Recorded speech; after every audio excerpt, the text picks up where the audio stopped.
𝕄𝕀ℕ𝔻𝕐. Oh, that's a nice sound. Oh, yeah. Freaky. I don't like that angle. I'm not fucking sure.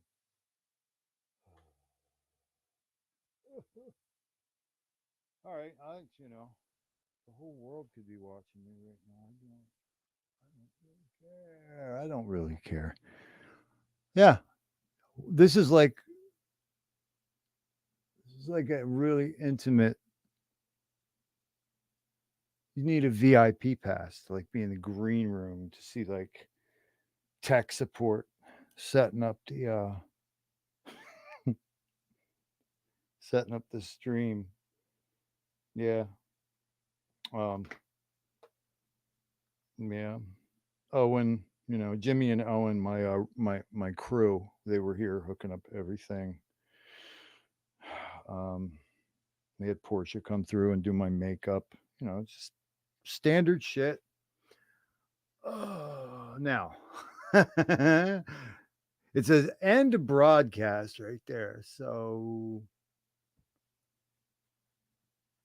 I'm assuming that like I'm in StreamYard and I'm streaming on you with no lube because man, sometimes guys they legitimately like suspended, like made private my very very first stream and said I was engaging in deceitful practices or something, sending out spam. Teenage girls gone insane and pantless. So yeah, I tweeted some funny stuff today, guys. I know. Why? What? You need to see my whole face? Would that make you happy? Okay. I just have a couple things. Field, I see you, and that's where we'll start. I'm going to acknowledge some folks. I got 2 viewers. Okay. So I experienced my own parabola, right? Like test stream might have had top out at like 5, 6 people watching. Then we topped out at like 11 or 12 on episode 1, I think. And then some heavy hitters started getting involved. And let me check this level. Check you. Settings. Sorry, guys. This is sometimes how it's going to happen. So I do have a fine level here on that microphone. And I do have a picture of some dude who broke into my house standing in front of a camera. Camera's working. All right. So we're going to get the fuck out of the 720 definition. Field. Shaggy do. Ha ha ha ha. That's what's up. Shaggy do know. Hey, Shaggy, how we make peace, right?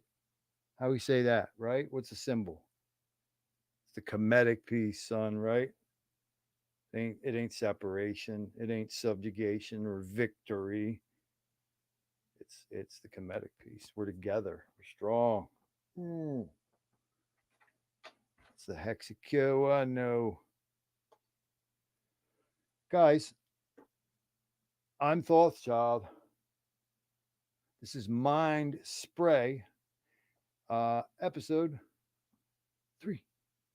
Trey. As in très excellent. The reason that I'm back with my friends and my tribe and I'm streaming tonight after announcing and intending to take this night off. I said I'd come back out the box on midweek is how I worded it. That's Tuesday, Wednesday, or Thursday. And throughout everything I did today, a lot of outside stuff, a lot of gardening, a lot of helping a tribesman with some of his stuff on his big property. I didn't have the kids this weekend, and this is kind of rare, like once a season. And I've always tried to like offer weekends to the children's mother. I try to be judicious and equitable in every way possible. And she simply just says, you have to do one sort of thing. I have to do another. I'll take the kids during the school week. And then I've been fortunate enough to get my seeds on weekends. Well, this is a really rare weekend, HEXICO, and my post-Chaniacs. Thoth's child doesn't have his progeny. You guys should see it. I don't know how many people would survive it. I've listed it. I don't want to give their integer. Let's just say they're like all 2 years apart. The youngest is 5. Yeah, we call him Chunk because we're kind of athletic, skinny people. But then my dad had a brother who was like going to play linebacker at Colorado. I'm not going to say his name, but that was a big, thick dude. And that got passed down to my my fourth born. I am going to let something personal out of the bag on that front right now. And in this, as usual, guys, I'm speaking to you perfect truth. With that child, I have never seen anything in my life with my fourth born child as I did that day in the delivery room. That kid came into this world, I shit you not, smiling. Yeah, he's got 2 older brothers who were screaming bloody murder when they came out. Number 2 boy, number 3, understandably, because he had the umbilical cord wrapped around his neck.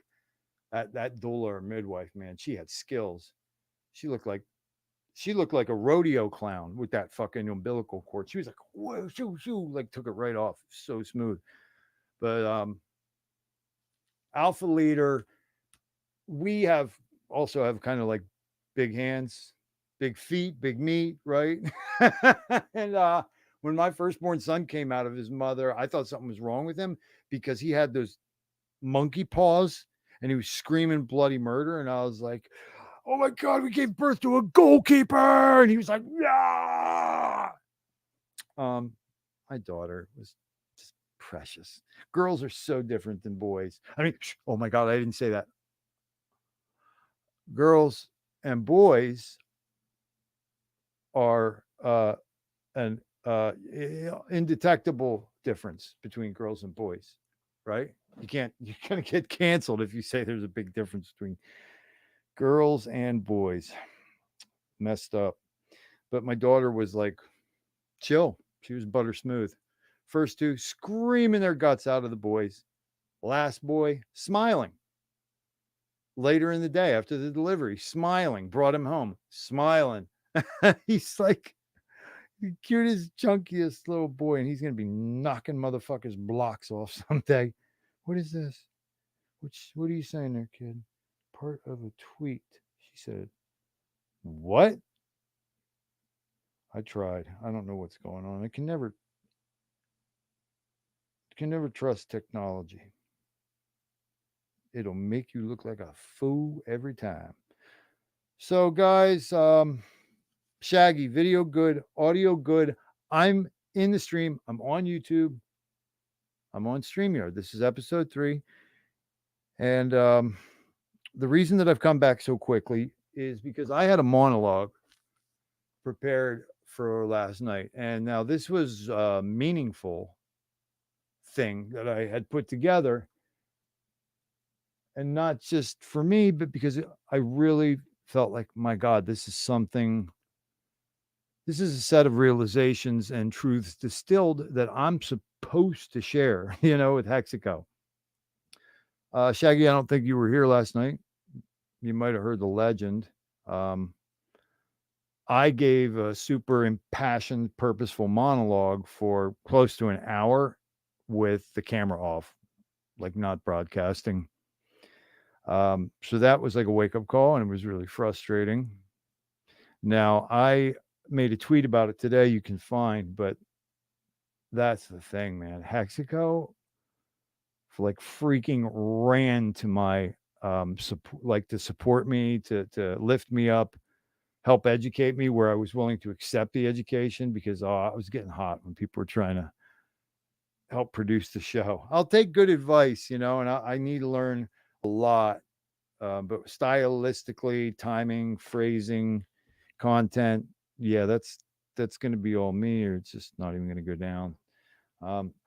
But that having been said, there are people who know all kind of tricks, all kind of shortcuts, all kind of more intelligent ways to do things. Who was it from yesterday? Maybe Ninja, but for me, most definitely Brandon Rags to Riches. He said, "Dude, you got to check out this, this, this, and this." And OBS was one of them.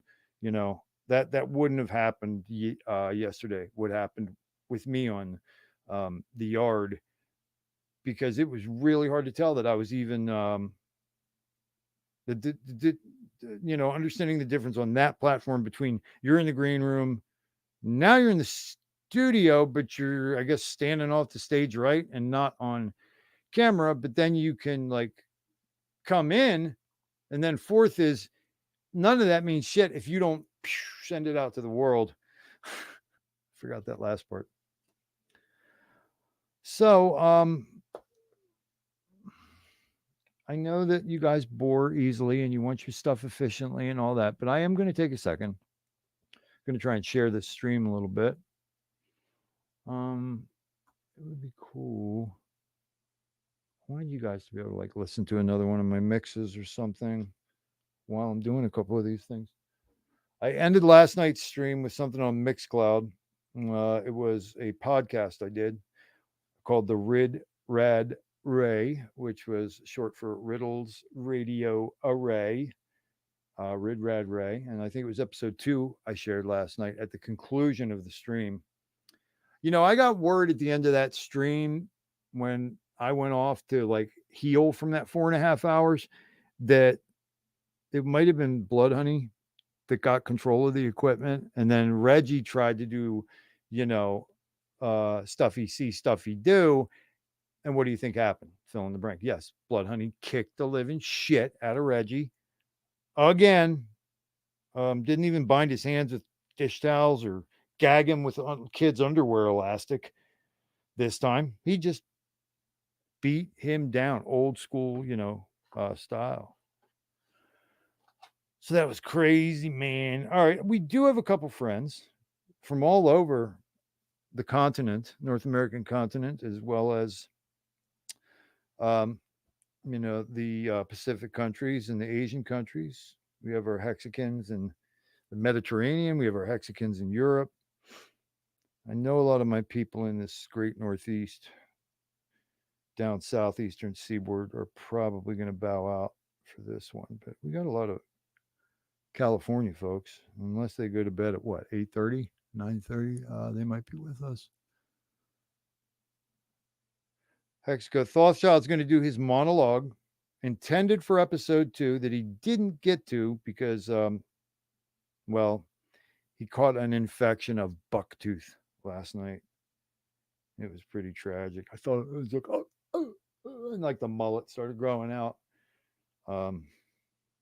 It's really bad, I hope they develop a jab for that. I'll feel a lot better. That's Bucktooth right there. Why won't what are they don't make it too easy, do they? All right, let me give you guys something to occupy yourselves. We're gonna do something magical. You know what? This would probably be a good one. Oh, everybody likes these. Hex Daily Stats. You guys look at that every day?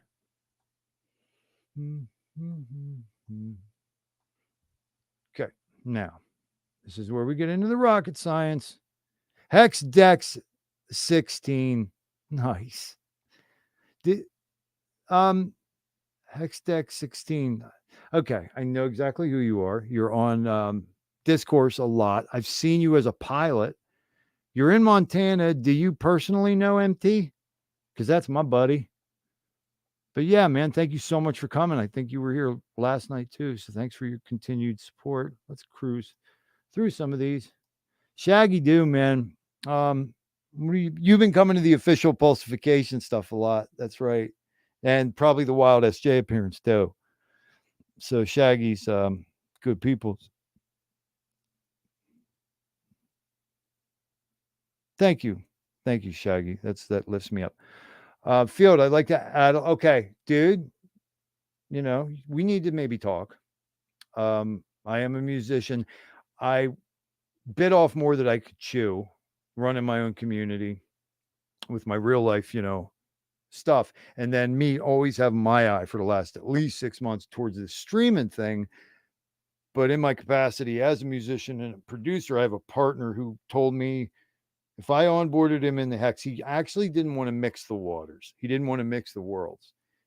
The reason he's saying that is because this particular brother, friend of mine, is, a platinum award winning producer, with the verifiable credit, insanely talented ear, and also instrumental talent, even though he never plays his fretless bass. He's more well known for his beat making and production work. Actually got an opportunity to remix one of our most famous jazz musicians in history. But he said, Thoughts, why don't we just do our underground hip hop shit and just do it like Hex Channel? And I was like, that is dope. Because I am not dissing when I say this, guys. It's not a diss. Okay. People are allowed to be different, right? Have different taste. The Hex hip hop of the last 2 years just isn't what I would have put in my tape deck or my CD player, or downloaded or streamed at any point in the last 30 years of being a hip hop head, maybe longer. No, well, I lie. I've been a hip hop head for 43 years because I bought the 45 of Nucleus, like Jam on It, when I was like 7 or 8 years old. Do you guys remember Nucleus, Jam on It? Yeah, boom, boom, boom, boom, boom, boom, boom, boom, boom, boom, boom, boom. Oh, that song was trippy.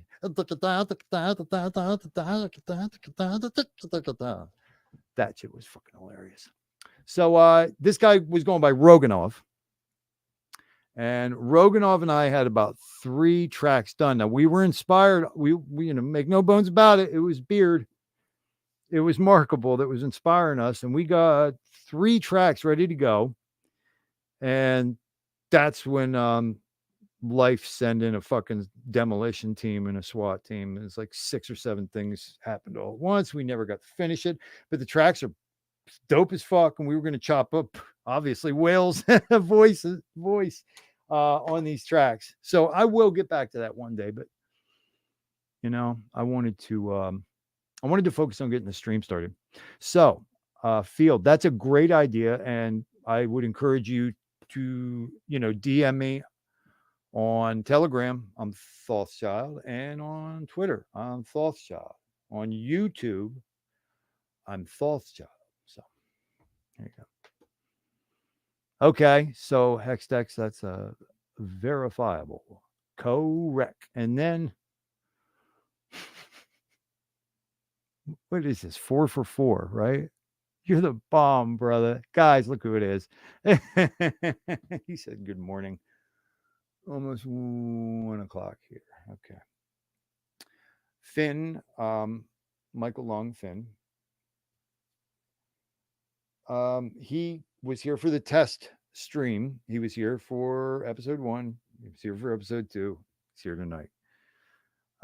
Guys, this is going to be when I deliver the monologue from last night that I didn't really get to. I have something really, really inspired, goosebump inspired, that I want you all to hear. And there's a good chance that after I just kind of get these principal ideas out of my brain and into the public forum, and I read you guys what I really want to read you, that might be sufficient, for a stream. We don't have to do a 2, 3, 4, 5, 6, 7 hour stream tonight, but I like to leave it open just in case we catch fire. So the fin bizzles. Okay.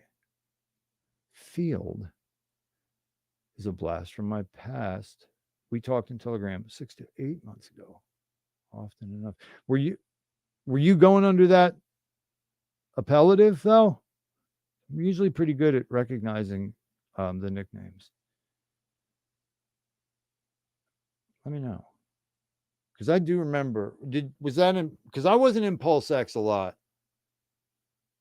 I really wasn't. By then, I don't know how everybody else does it, but for me, it was like I just started forking off into the private groups, the brain trusts, the involuntary product development forums, which is what some of these Telegram groups end up being.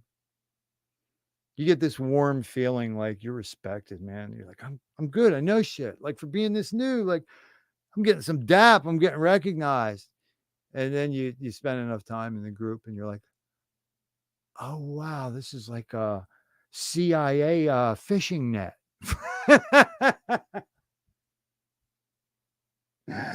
Oh my God. Or this is a product development room. Like you're in there just doing your little crypto stuff. Everybody's talking some cool shit. And they're going like, 5555. And he goes, 5555. And a lot of that. But then the dynamic of one of those rooms is the guys, the accountants and the psychiatrists and psychologists and the marketing guys and their toadies are sitting behind a glass. And they're watching the nerds talk, man.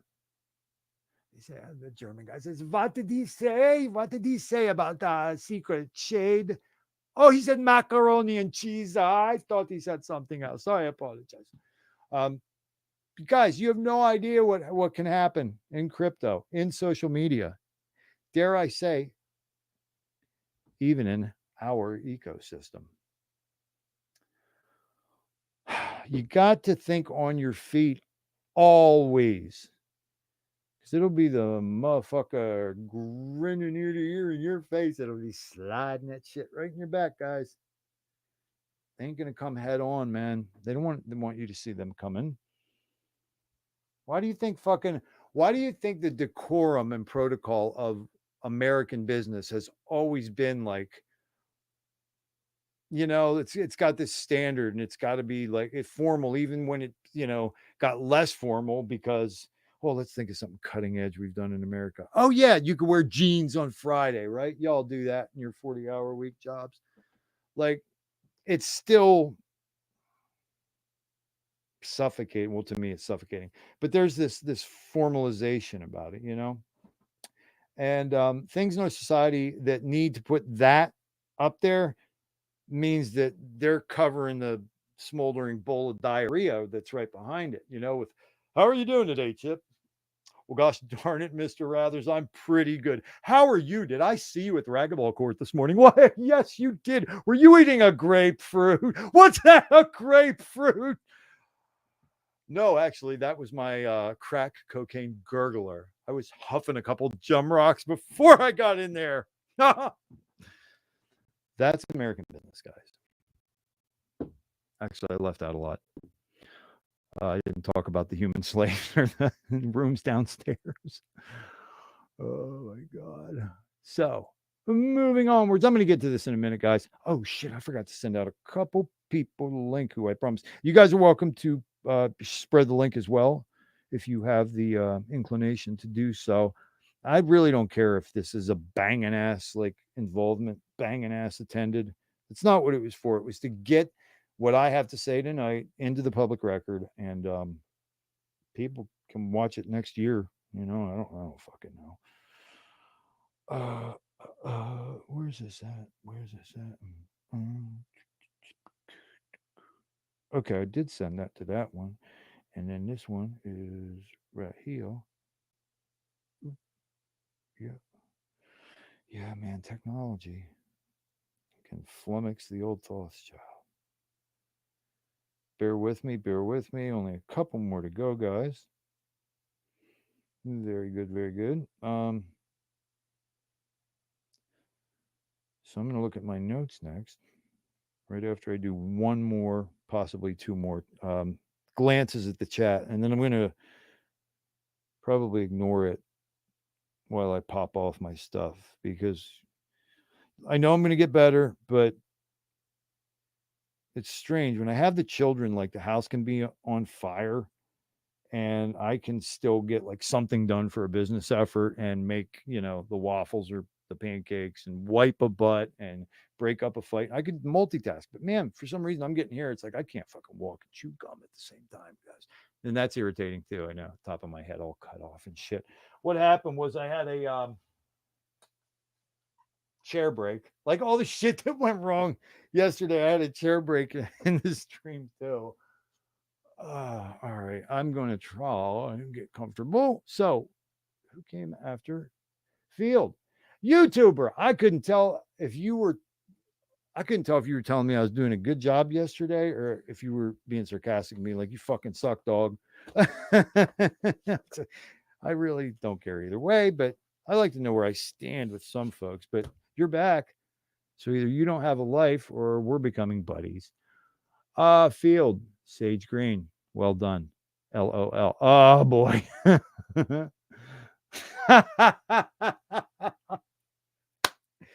Yeah. I almost meant to announce this in the description and in Twitter and YouTube. I was like, you guys are definitely not going to see Reg or Blood Honey or Bumpy Knuckles tonight. Okay. It just isn't happening. Okay. This has got to be about something else tonight. They will be back. I have a couple more characters that are coming down the line too, but yeah, the little, the world's worst ventriloquist character that I'm doing, his puppet Reggie, kind of enlightened HEXICO last night, admitting that he is staked for 55,555 days. Now, my aortic valve stopped, working correctly as this pretend person, told us this.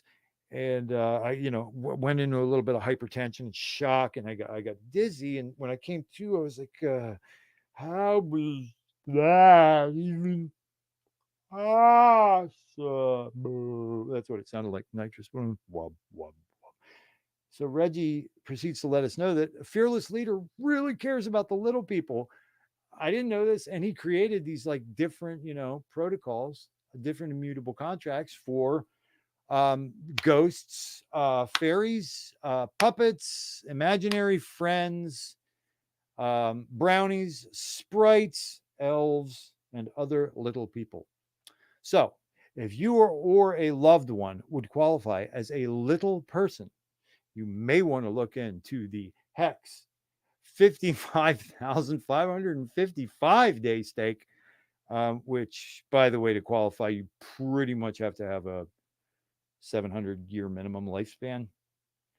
Yeah, don't ask me why. I am an entitled motherfucker, and I deserve to have a wrench. I am going to politely decline. No, I'm just fucking kidding. Of course, brother. You're awesome to ask. So I've started making the delineations of the streams with the date and the episodes. We'll be like episode 3, May 23rd, 2022, 5/23/22. I think I was only, hey guys, what? Was I like 2 minutes late? Getting better. Okay, so I'm going to go over here because that's what smart people do. And then they go in the thing and they do the thing like that. And then when they press the thing goes like that. And you go like that. And the thing does the thing for the person thing. And you are an entitled motherfucker. You disgust me. Thank you, COTG, for offering to be a mod. This ain't going to be like Discourse where everybody who watches the show is rich. I love those guys. So big up RG3, big up Kinetics. Those guys do the good work for all of us guys. We should all Be very, very thankful. Okay, so that's done. That pain is over with of having to deal with that. Um, Twitter could probably fuck off, right? StreamYard could probably fuck off. What's StreamYard? I don't need that, right? Okay, cool. So what we're going to do right now is we're going to share a screen. Okay, so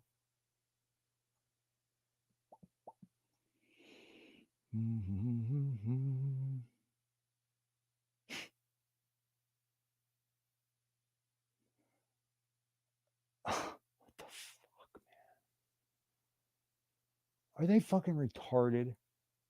No, no, no, no, you dipshit. Okay.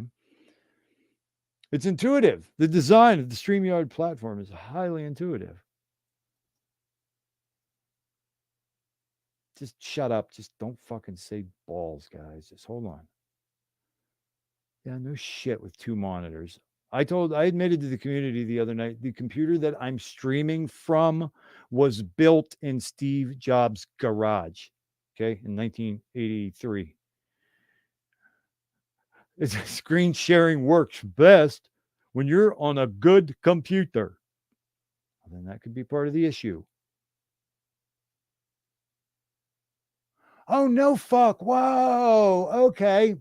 Just learned something. I got to use that satanic alphabet agency thing if I want browser, if I want to be able to share audio with the screen, which I do. I really do. Do not show me your gay ass tips again. Okay, so what? Are they joking? Oh. Okay, okay, okay. I see, I see. Oh, how neat. Okay, bear with me, guys.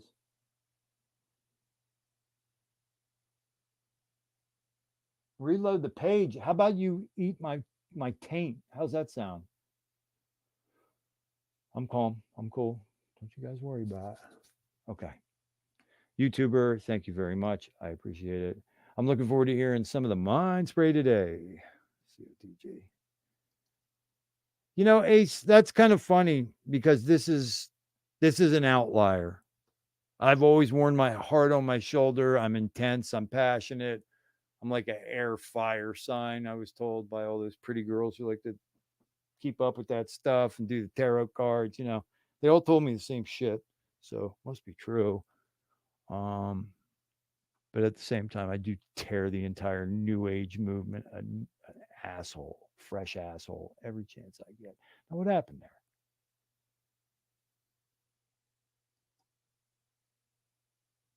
there? Tainted. Don't you mean tainted?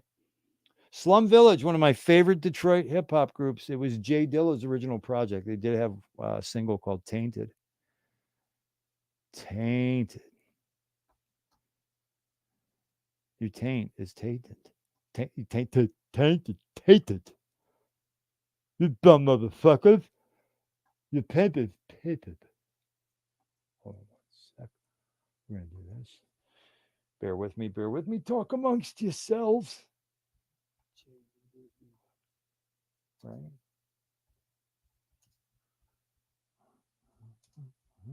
How many we got watching the show, guys? 3, 3.5.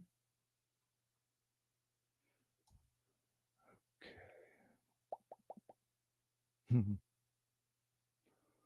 Oh God, they murder. They murder my baby hip hop, underground hip hop, real hip hop, man. Just disrespect everywhere we go. Um, so we've crossed below resistance here, guys. Is that so? Is that true? What I'm saying? We at 9 cent. Should I go like start doing stick ups and taking out some loans?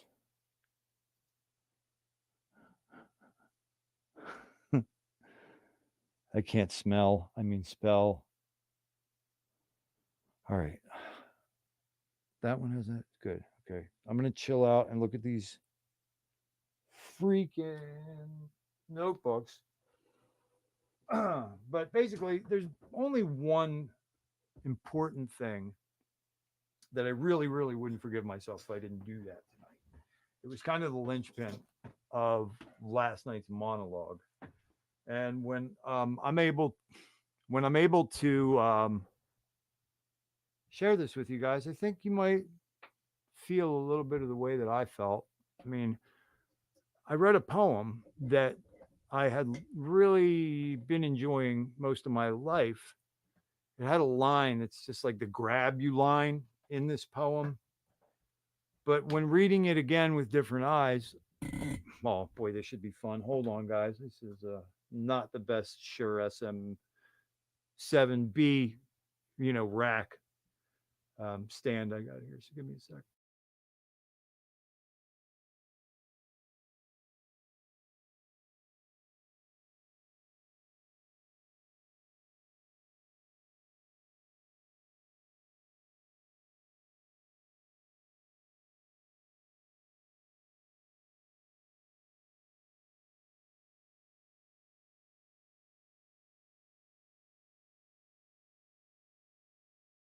Okay, can you hear me now? Can you hear me now? Hex Dex still can't smell or spell. Why does my browser need to fuck off so hard? It troubles me. Okay. Okay. Right. Okay. Let me look real quick. How many we got? 8 thumbs up, 7 watching now. That is respectable. You guys can testify then what it is I'm going to be laying down. And then hopefully in posterity, it becomes a viral awareness, okay, that we're going to have. Now, those of you who heard about like me getting around to starting to do assignation of topic to stream, that started on episode 2. And I was having Twitter talks with specifically our friend Chris Side Effects, friend of the show Side Effects. It's certainly not an isolated conversation. It's an ongoing, persistent conversation that I've been having in HEXICO for a very long time, probably 14 months since I've been in it. The longer that I spent with Hexicans in this community, in this ecosystem, I started noticing some phenomena, right? That was pretty cool. Is my mic on, guys? Oh boy, what's going on here? Hold on.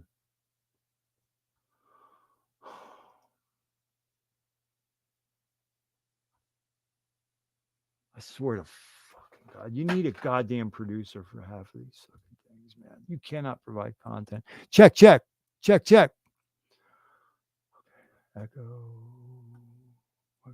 Thank you very much for your patience, my friends. Okay, that looks good. 7 is more than what I get. What's that? Compliments from your ex-wife. I win. I'm the champion. I've never gotten more than 0 compliments from my ex-wife for 4 years. So audio is good, says Finn. Thank you. All good. Speak away from the mic. I know, brother. I was just leaning in that time. Thank you, though. You know, the stock of the SM, they give you the different thickness of the foam, like the one for your kick drum and then the one for this kind of application. And I want to put that big fatty on here. Look at that intimidating foam. It looks like an intimidating muff. You ever see like a girl that's like rocking and rolling like that? You're like, she's like, kablow! How you like me now, motherfucker? Like that. That's what that mic cover looks like.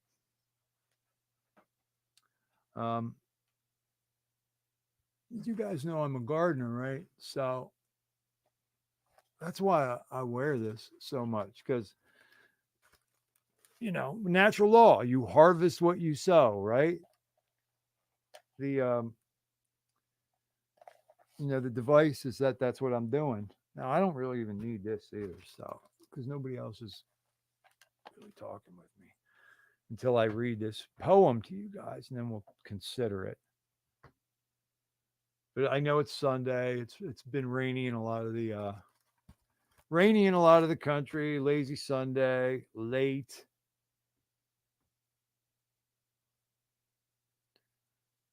Why didn't you hit me back? All right.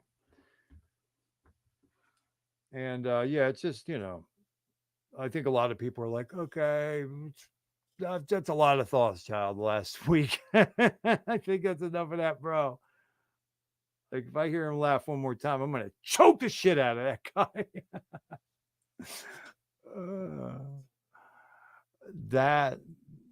Okay, gotcha.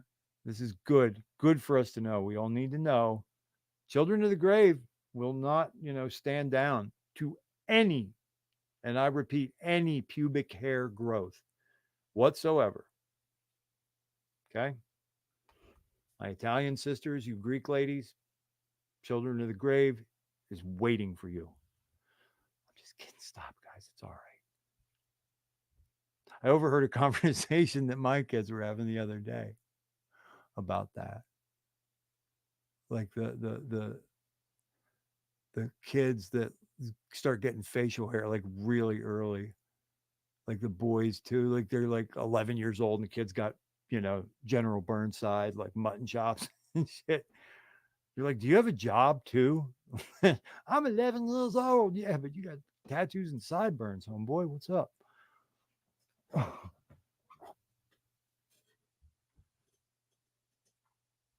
so yes, I saw that. Finn. Children of the grave. No pubic hair will turn this man away.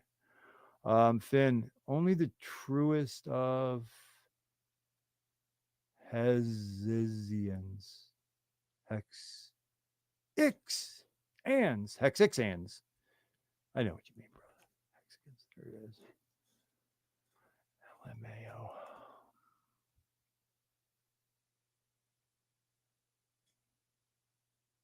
So they say share screen, and they have this stupid option that's very unclear.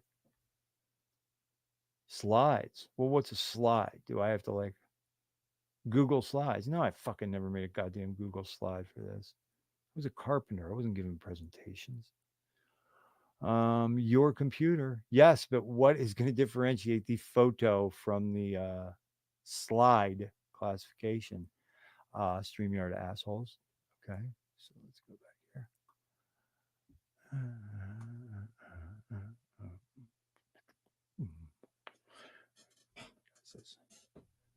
Sorry, HEXICO. I'm just trying to get all my ducks in a row. This was spontaneous. I actually worked on a Sunday, not having the children. And I said, it's going to be more important that I be at this thing and broadcasting on time or close to time than having all my ducks in a row. So sacrifice one for the other. You know how it is. You know what it looked like. Mm-mm-mm. Mm-mm-mm-mm. Well, since we've been talking a lot and ran our crafty misdirection, I think I can go ahead and just whip up one of these mixes for a minute. We were listening to that last night. Oh. You don't need to hear me talking, though. You hear me talking now, man. Oh, that's cute. When we found out there was a fourth kid on the way, I wrote this.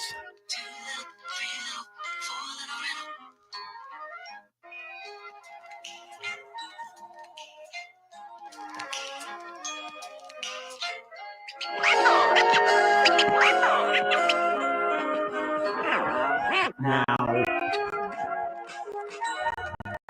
I'm not so unprofessional. Field's freaking out.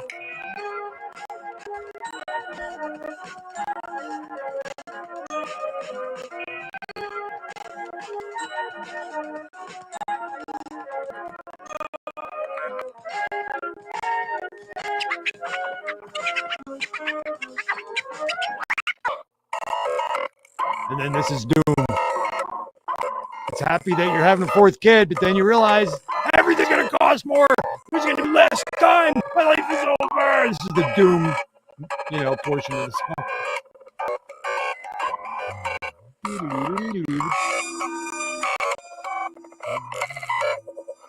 You made it with me to the next edition, the second edition of the everlasting now. To experience the sensation. Second edition. You are listening to the sound. Second edition radio. Radio array. You are focusing your consciousness through your sense of hearing upon the auditory stimulus of the sound of A fine thing, yes. A fine thing, yes. A fine thing, yes. A fine thing, yes. A fine thing, yes. Who are you? How can I understand you? I'm a crazy man. I'm a nut job. I'm a freak ball. Squirrel's nuts. I'm a crazy man. I'm a nut job. I'm a freak ball. Yeah? I break through all boundaries. You're gonna love my If I nuts. see a boundary, I eat a boundary. And wash it down with a couple of hot steaming rolls. Squirrel's nuts. Stop having a boring life. Stop having a boring life. Watch the guard get quicker, the tongue is a trigger, cause I'm real fast.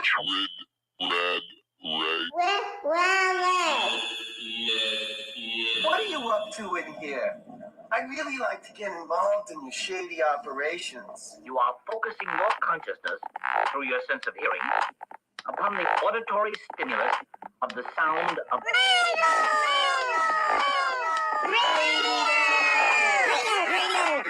Radio.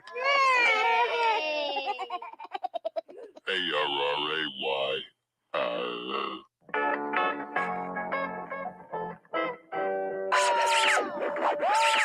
It's me playing all the guitar in this whole series.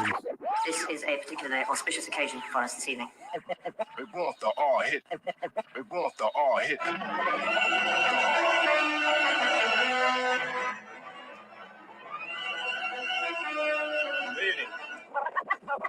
Welcome to the show. Just don't kill me. Like.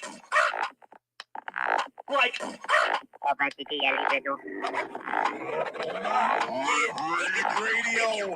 Yeah.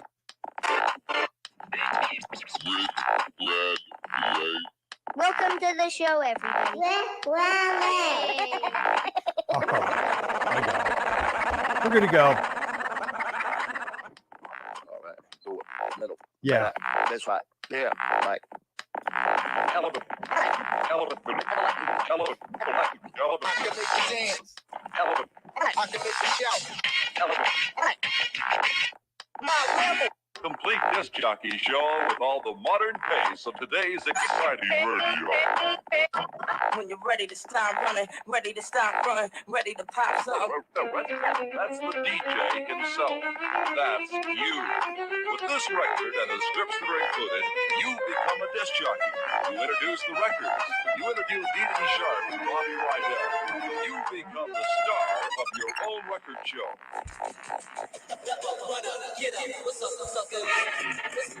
Now, take a listen to this sound. That's the sound cue referred to in your scripts. When you hear this sound, can't talk. It's your signal to start talking unless otherwise directed by the script. Now, here's a demonstration show which is on the other side of the cell phone. As you do your show, if there's any questions, just turn the record over and see how we did it. Pretty trippy, huh? Okay, here we go. See how we did it. Okay, here we go. Tell us how hot or cold something is. Make a pretty sound with some Pretty sounds now, All right. How scary you guys anymore. Stupid. Yeah, that was the podcast, not the live efforts. And that right there was one of the longest, trippiest, like most complicated intros. And underground hip hop podcasting history. All right, that's enough. Shut the fuck up. All right, so guys, the theme of the monologue, um, as I was alluding to earlier, Side Effects and I were talking about something that he and his woman were talking about that he had heard me talk about previous, and then went into the details of how they kind of relate to one another. And it reminds me of what I'm now officially calling Rothschild's serendipitous, synchronicity theorem. Connected to that, I have this whole soul group incarnation postulate, we'll call it. Okay. Now, bear with me, but if you're in the chat, am I on shrooms? if you're in the chat, have you noticed since you've been a Hexagon, and we're going to count everybody's answers except Children of the Grave, because we know he's going to give some jacked off, sarcastic answer to knock us off our square here in our pursuit. But have you experienced what would seem perhaps a little bit highly unlikely, bordering on supernatural things that just line up impossibly? You haven't heard this horrific REO Speedwagon song in like 17 fucking years, and you hear it and you like throw up in your mouth a little bit. You don't feel well. You want to call off work, but you got to go in. And then as soon as you get to work, the guy you onboarded in HEXICO brings up out of nowhere the lead singer of REO Speedwagon. And then on the way home, I don't know, in the music shop, you see the guitar that the one dude in the band play. Like, these are the synchronicities, okay? And they can be, they don't have to be that trite. They can be like really heavy things. But I've noticed that this occurs quite a bit in HEXICO, and the more feeling and passion and time that you dedicate to the community, the more these really uncanny, spooky things like start to occur. If I just came up with that on my own and I was rocking back and forth in the closet and saying, it's true, it happens, and like, that would be that. But what I did was talk to like 30 other Hexicans about this, and they're like, oh, you noticed that? And I was like, yeah, dude, what the fuck? They're like, yeah, I've been experiencing it since, what is it, December 19th, 2020? Yeah, guys, it's freaky deaky. Like, I even had one like with Wild SJ, but that was more of like, I think the feature of that particular serendipitous synchronicity was my retardation. Because it's a long story, but when I got to Vegas and I crashed on Rainmaker's couch trying to get to that party, my alarm went off and I turned on the live stream and I'm like, I just drove from fucking California to 16 hours to Vegas. I was coming from way up, and I roll over and the first thing I see is this chick with this short red hair and a puppy dog hat, and like 2 hours later she was like in a dress at this party standing right in front of me. Weird shit. And the thing that makes me so retarded is that 2 months before all of that, I had literally met her on a Whales live stream. If you guys look at my archives of Whales appearances, you'll see that when Crypto Kool-Aid visited us one time, SJ, who's one of his friends and onboards, she was sitting there in the office. Now, here's how you know Thothschild, he comes off kind of smart, but he's also broken, half retarded. Kool-Aid looks at the camera and says, Whales, Thoth, the other fellows, was it Dolo, J.O., I'm not sure, but he says, this is so-and-so, and she's going to be narrating Sci-Vive. I mean, he said it. It went in one ear and out the other, like completely. When I saw her on YouTube, didn't add 1 and 1. When she was standing in front of me, I didn't add 1 and 1. In fact, I couldn't even really tell you when I worked it out. But when I did, she invited me on her show. So cheers to you, a Wild SJ. In my opinion, in my opinion, you know, I don't know where the start date and end date would be if we were to do such a thing, but I would have probably called Brandon Rags and maybe Lit just for his energy, the new Hexagon streamers of the year last year. Now, this year, it's getting kind of funky because where do you say K4K enters the picture? Like, even if he just did a couple shows in the other cycle, but now it's official he's in, and maybe is this his first rookie year or would it have been last year? Cryptographics, another one, you know, insane. Now, I was thinking the fan favorite, you know, the choice of the heart, get it, is going to be Jim Rat because Jim Rat was a douchebag who we all wanted to pound the cock snot out of him for being so lazy with his security protocol. And he turns out to be a real sweet guy, a lot fucking smarter than I ever imagined. Guy's got a really good vocabulary too. But here's the thing. Jim Rat Crypto now represents in Hexico the pearl of persistence. And he doesn't care how he looks to you. He could give a fuck all because he understood what he had found. And he said, what price could I pay, especially in the commerce of, I don't know, embarrassment or vulnerability? What could I fucking pay that, you know, what would be too much to get this kind of education, to meet these kind of people, to have an opportunity in this series set of Richard Hart Fearless Leader products? Like Jim Rat just did this whole value prop thing, and he was like, you know, they think I'm retarded for my security. I know I'd be retarded if I didn't take this shit balls to the wall. So he'd be like 3. K4K graphics, Jim Rat. I would say Wild SJ kind of deserves to be in there. Where is she?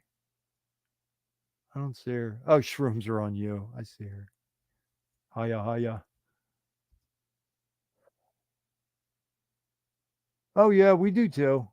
You mean the medicine? Yeah.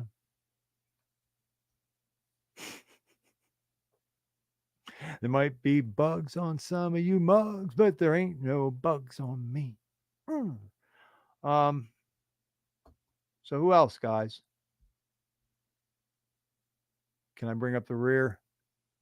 Number 5 nominee, the fucking at the awards ceremony, who like only goes because his agent and people were like, you fucking have to go to pay them respect. And you're like, yeah, but there's also 0 chance I'm fucking winning that. And they're like, you're going to go and you're going to fight the good fight and bite the bullet to show the Hex Academy that you're thankful for having been nominated. And I'm going to sit there like with that haircut, that Elvis haircut that the Gladiator actor had when he was all strung out on coke. And I'll just sit there like Thothschild, you know, the 5th guy, like an afterthought. They'll be like, K4K cryptographics, ladies and gentlemen, human growth hormone. No, it's Jim Rat Crypto. You know, and people are like, ah! And then Wild SJ, the girl with the golden heart. And by the way, she's a looker. And people are like, ooh, ah. And then they'll pan to me and I'll be like,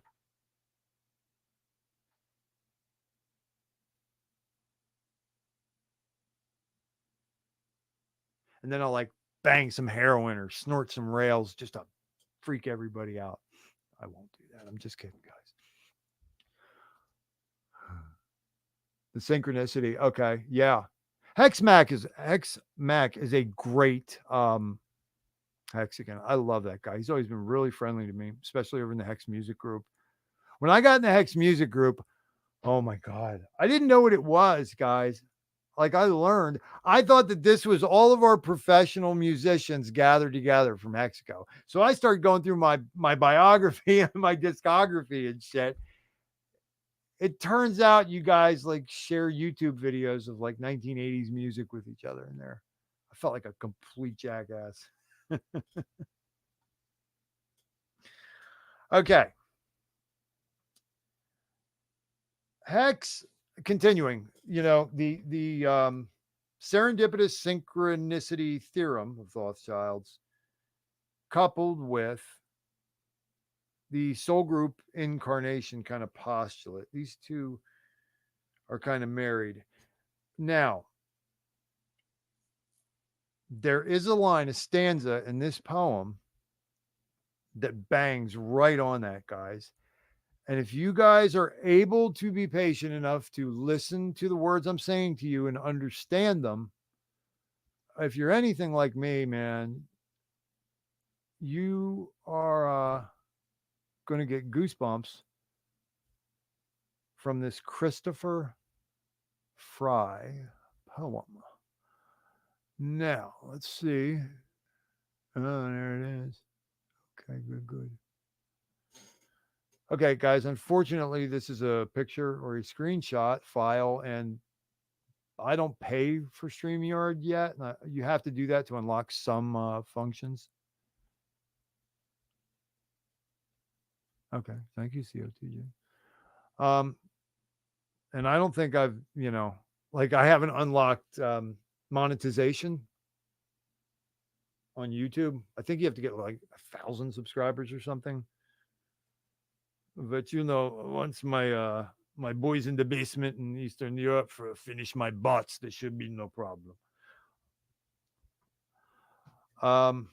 So I can't share this, I don't think. I'm sure there's some crafty way I could, but not motivated. Give me one moment.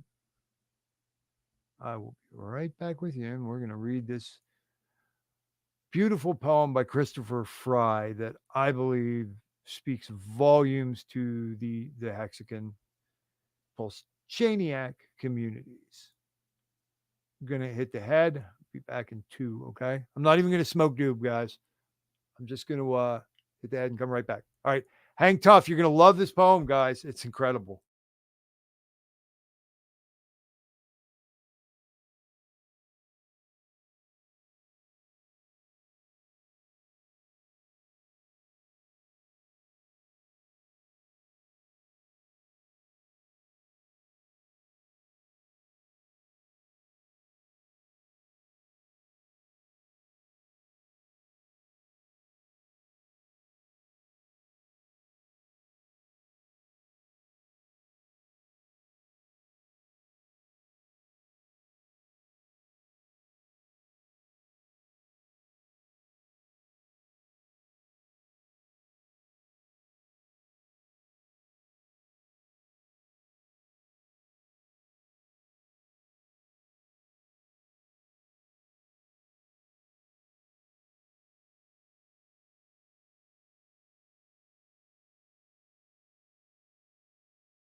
All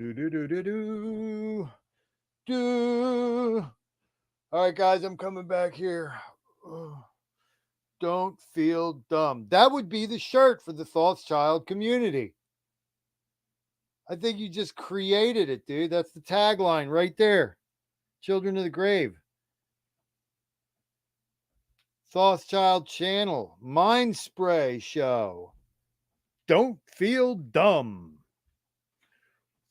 I guess that doesn't sound good. Sounds like I'm like stank bastard, doesn't it?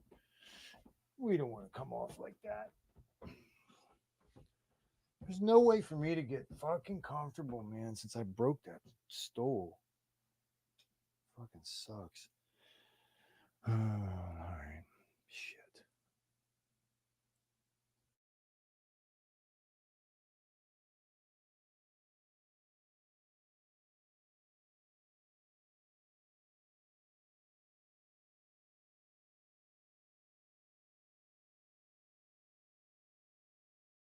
Woo, everything's fighting my ass today again, too. Yeah. Stand. I think I got to get a new stand for the mic. I've seen Valiant Brand stand for his Shure. I like that one more, I think.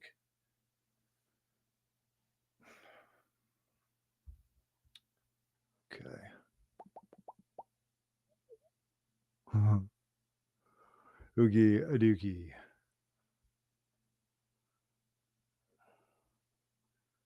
This is such a sacred and applicative poem. I feel like compelled to light a candle for it.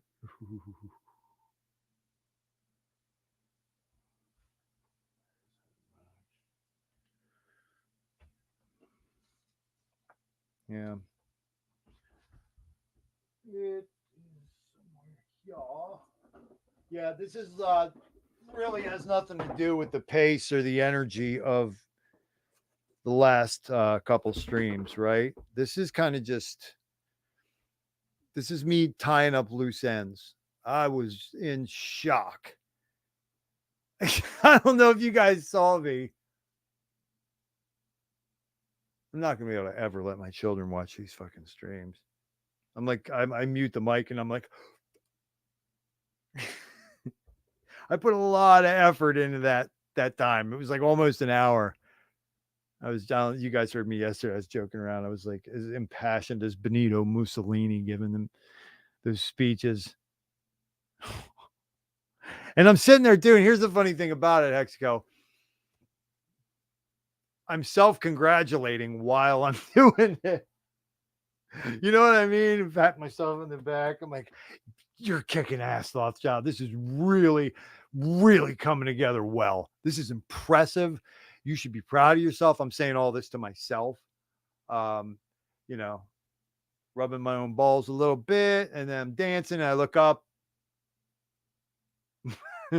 Why is that button not engaged? And it says broadcast. Oh, shit. It was bad.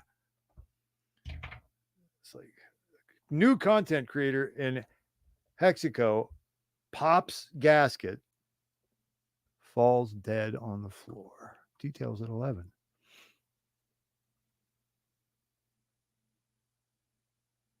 What'd you guys do today, man? What did the Hexicans do on a Sunday fun day? I'm going to start reading this thing in a minute. Just be patient.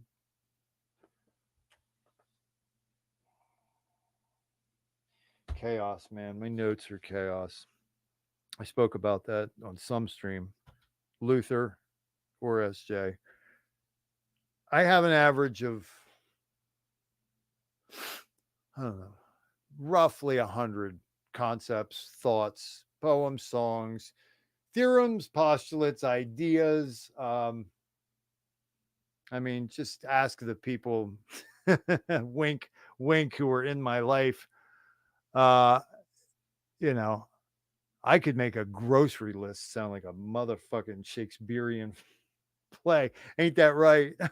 You know who. Like, you know, do you want spicy or regular? And I'll be like, to know. Like, throughout time, my people have had to make decisions. Spicy, not spicy. Who knows? It's an eternal quandary. Okay, guys. So you do understand the meaning of the words that I said. We know what serendipity is, right? This is blessing, I guess. It's fortuitous. We know what synchronicities are, right? Like that's not deja vu, like I've felt this before, but it's just I'll tell you, this is cool. THOTHSCHILD'S mom, she used to say that when you're experiencing higher than usual amounts of synchronicities in your life, that's the universe's way of telling you that you're on the right track. Now, I do believe in free will, but I believe in destiny at the same time. You know, I don't anthropomorphize the mind of God, the heart of quote unquote God. You know, everything's got to be air quotes. Fuck. God forbid anybody in modern society should like dare to let out that they believe in God if they're not like a lunatic fringe like Christian. You know, think about that. It's insane. I told you guys in another stream, it's just a German word for good. You know, who cares? Reality can be good. I'd rather have reality be good than bad, right? I'll call him God. I'll call her God, it God. You could also say the source. I say the ground luminosity because I'm Thothschild. Source, the universe, reality, quantum, whatever the fuck. That's one of the reasons why these transhumanists and these metaverse people are really a little bit freaky, guys. I think forking. I think the action of forking. Oh shit. Yeah. The action of forking is like the predominant characteristic of our epoch.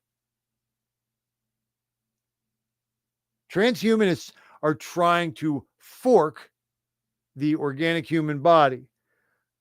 What did the bad guys do in the lab over at the place with SARS?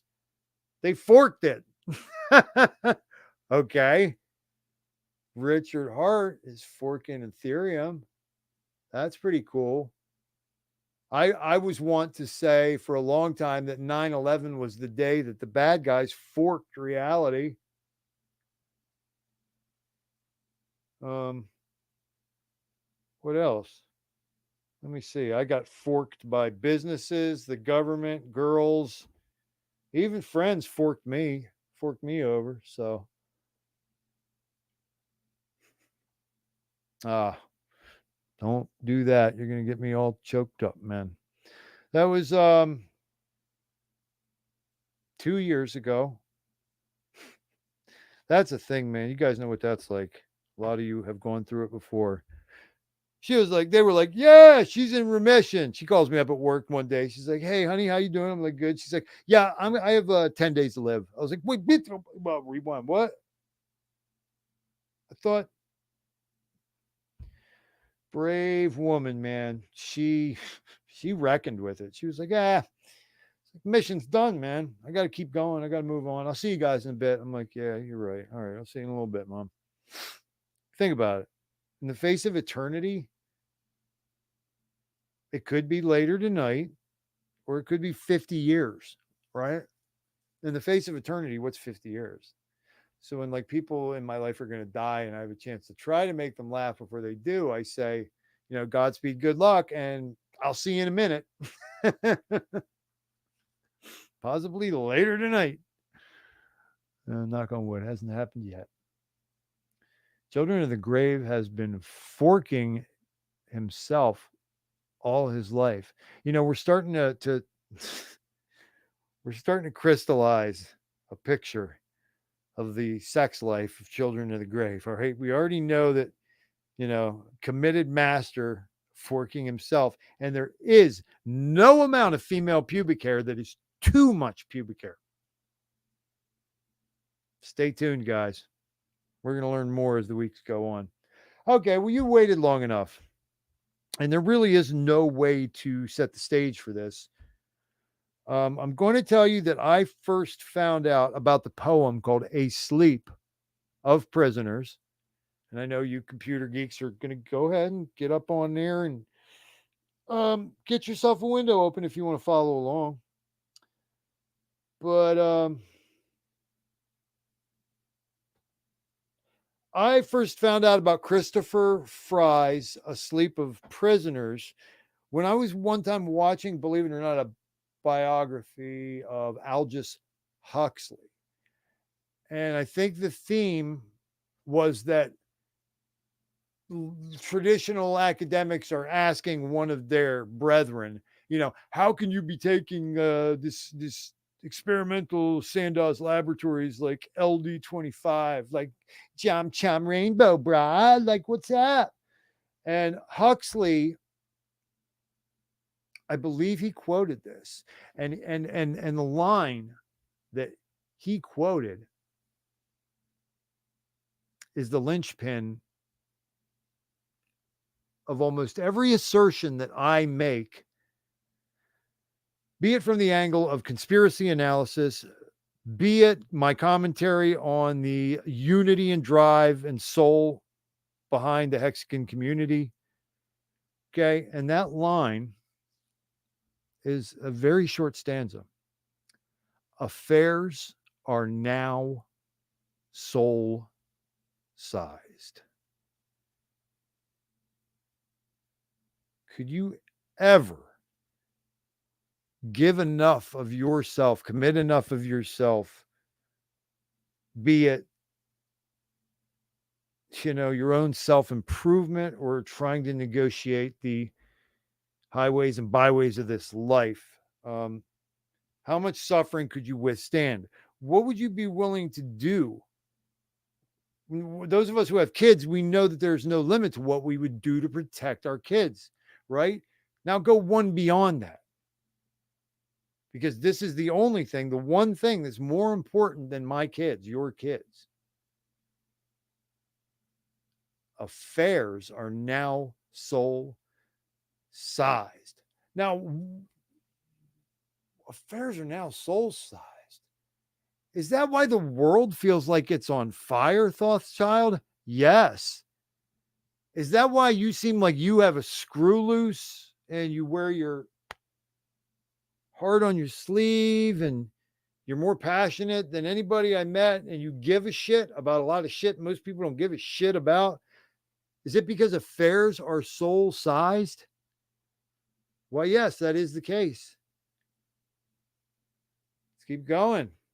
Hex, Richard Hart, fearless leader, immutable contract, immutable code, circumvention of ancient forces that, oh yeah, at their root are massively unfair. And they're not only unfair, they seek to enslave and subjugate the entire human species. And as if that wasn't enough, it's like the cherry on top of their sadist sundae is that it's built into this system. Your paycheck don't mean dog shit. Everything costs more. The military industrial complex. If you have a job, a portion of your sweat and labor is blowing the backs out of shoeless brown children on the other side of the planet who never did anything to anybody. And that is a feature, not a bug, of the legacy financial and banking system. The World Economic Forum, the IMF, the fucking Federal Reserve. It is how it's supposed to be, guys. You might remember in the Luther show, the third one, I told you guys the Romans called their sewer a system. It wasn't like, oh, the pooper's clogged up, guys. Yeah. Oh, we better check out the sewer system. No, they would say the system. The whole meaning of the word system from the alpha to the omega is fucking sewer, dude. This system isn't breaking. This system is doing exactly what it was meant to do, guys. And we need to fucking grow up and put on our big boy and big girl pants and face that. I mean, for some reason, we just are always going to have this portion. And this is between them and their God because they had to come to this earth and go through it. But there are people who are so utterly resistant to everything that I just said and will not face it. I mean, I want to feel the way I felt in 1973. You know, they're trying to capture that. Go on YouTube and go to the old-timey radio shows. They used to be great. Well, now they started setting up the old-timey radio shows. I saw it last night to mimic real life situations that these 80, 90-year-old people would have been going through. So they'll have the old-timey radio station, but it'll be under the auspices that you're in a diner and it's raining outside. So they'll be like, have you ever heard the sound of two turtle doves? And all of a sudden you hear a coffee cup sit down on the counter. And like the rain persistently in the background. They have a whole nother one where you're listening to song, but you're supposed to be a kid who's trying to go to sleep while mom and dad are having a cocktail party downstairs. So, you know, you get to hear the voices of the parents like, you want a wife swap? I don't know. I think I need to have about 4 or 5 more, motherfucker. What'd you say about my wife? And the little boy's like sitting there like, boogie woogie bugle boy company, beep, beep, beep. What'd you say about my wife, cocks? Okay. So this is like, we just, some of us just want to go back. You know, anything that smacks of getting wider, getting bigger. I say birthing pains, like change is supposed to hurt. Men have birthing pains because if we're on the planet and the shit's changing at a rate we're not ready for, that shit causes mad drama and people die and shit gets all crazy. That's birthing pains of change. Some people don't want to have nothing to do with it. Some of them are in HEXICO, guys.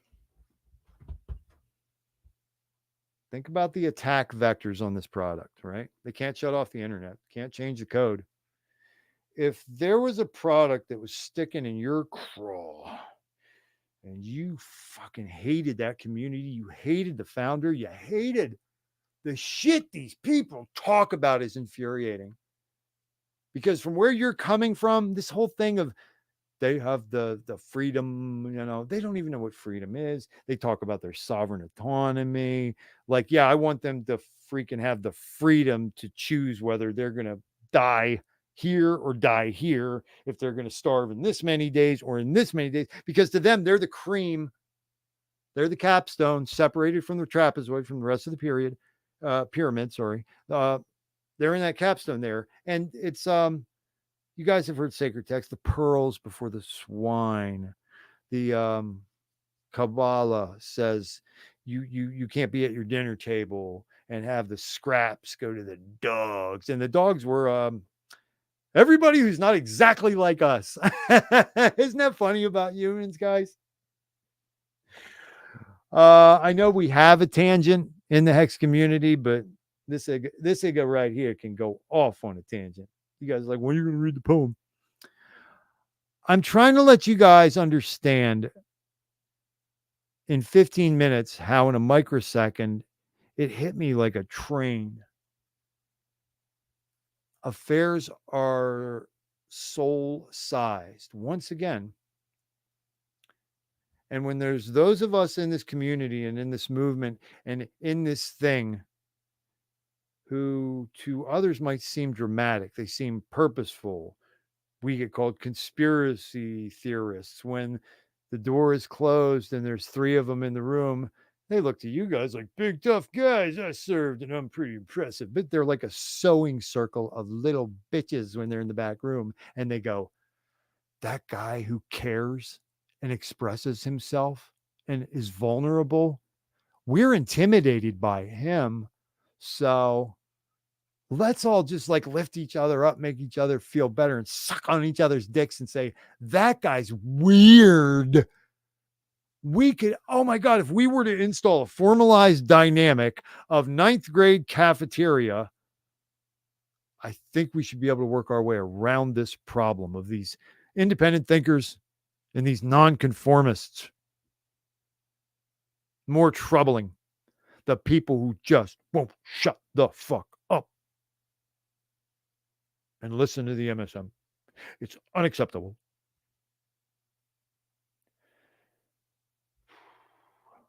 No shit. No shit. I got, you know, how careful do I have to be? I really don't know how careful I have to be. I've been threatened by these guys. First off, they're not really Hexicans, guys. They're people who are investors. Got into a good thing and now they want to fucking make gobs of fucking money. And they don't care if the world improves or systems change. In fact, they'd rather systems don't change. They'd rather just make gobs of fucking money. I was told by one of these characters, he told me to behave. He literally said, you can stay in our little butt plug consortium if you would just shut up and behave. to me, right? The way I am. I mean, I couldn't even take Crypto King giving me any advice about producing my stream in episode 2, right? It bit his head off. I bit TikTok Crypto, and it's now. I bit their heads off for wanting to be moderators yesterday. Like, so imagine when this guy says, I will allow you to be part of my sick, brain damaged, evil legacy hex group if you could just sit down and shut up and behave.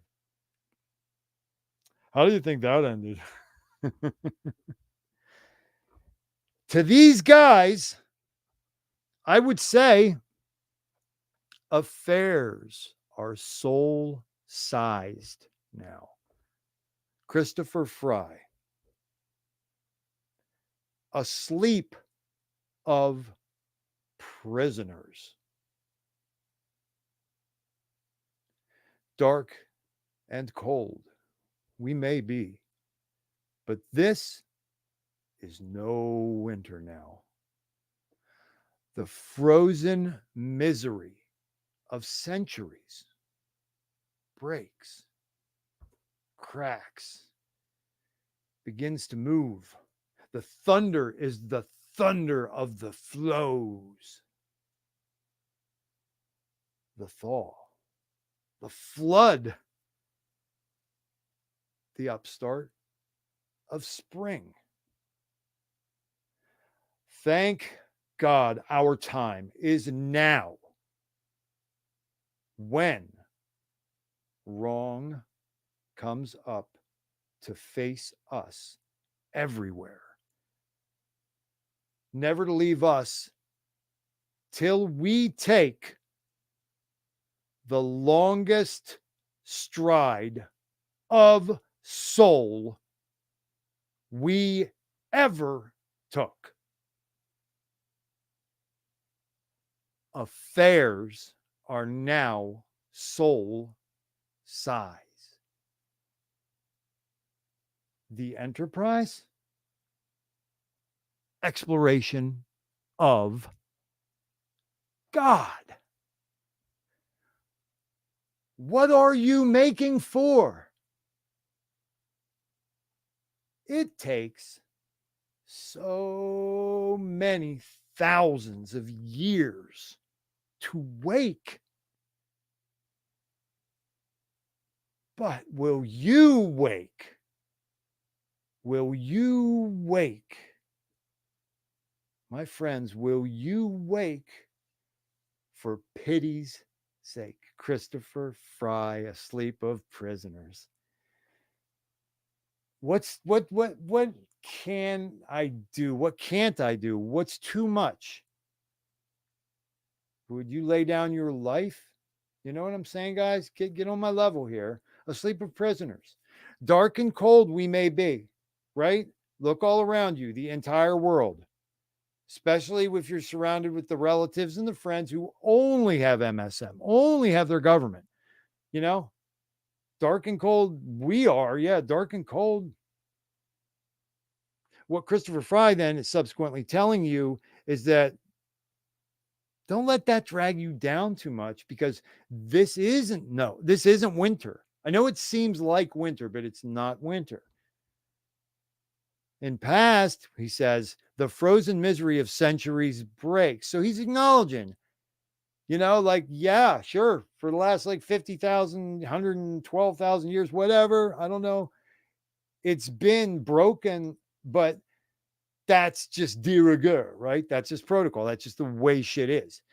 He's telling us now in the quickening, or what some traditions might call the end times, or Ragnarok, or the judgment,